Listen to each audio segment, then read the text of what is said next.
నీకు కలతింకవలదమ్మా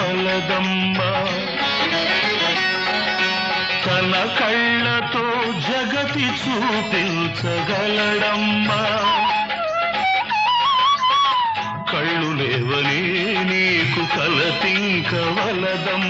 తన కళ్ళతో జగతి చూపించగలడమ్మా